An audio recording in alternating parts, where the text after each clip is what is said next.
Iwas-iwas mo raw, sabi ni Brother Bonnie Oralio, para mabilis.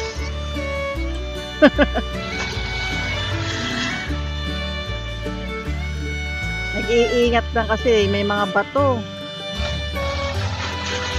Nakaumbok yung bato kasi, Brother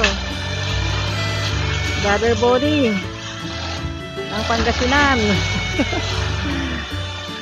Hindi pantay yung lupa, nakaangat yung bato, kaya hindi pwedeng iwas-iwas. Yan, sinagat na ng langgam.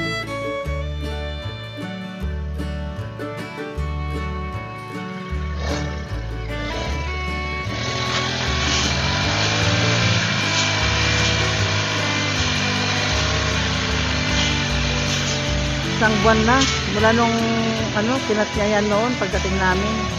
Isang buwan na nakalipas yan, tumubo na naman. Hindi pa namin nasusubukan yung yung dishwashing liquid, suka, ganon, asin, para tuloy-tuloy sana yung kanyang pagkamatay, hindi natutubo ulit.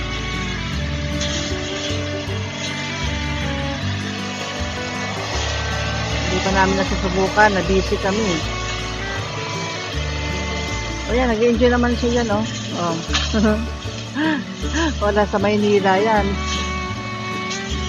Meron sa Bulacan. Kaya lang, di namin ginagamitan ng grass cutter yung mga damo doon. Itak lang.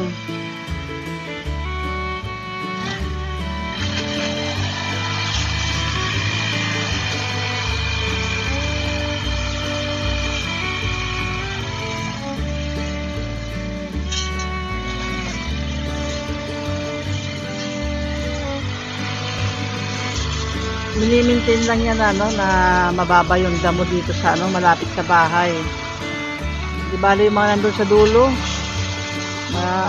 matataas yung mga nasa dulo. Importante dito sa malapit sa bahay, para malinis tingnan. Makikita mo kung ano yung dumadating na insekto. Baka may gumagapang na dyan, kaya mas maganda. Matabasan talaga ng damo. Oh, pumunta na siya sa dulo. Hindi nakatiis. Doon na. Mukhang mas gusto niya yung mabang malalaking mga damo. Ayan, si Lolo. Masipag masipag magtabas ng damo. Lapit na naman ang summer, tapos na yung tag-ulan. Kaya itong mga green na yan, sa summer, makikita mo brown na. Yung mga damo, brown na yan. Nako po. Kawawa naman ang mga kambing yan. Kanina pa kain ng kain yung kambing yan. Napagod na. Pahinga na dyan. Pag natuyo na yan, mga damo na yan, yung mga ugat-ugat talaga ang kakainin nila. Gusto naman nila yon, yung mga ugat-ugat niyan. Sinasaid nila. Ayan, hapon na. Anong oras na? 5 na yata.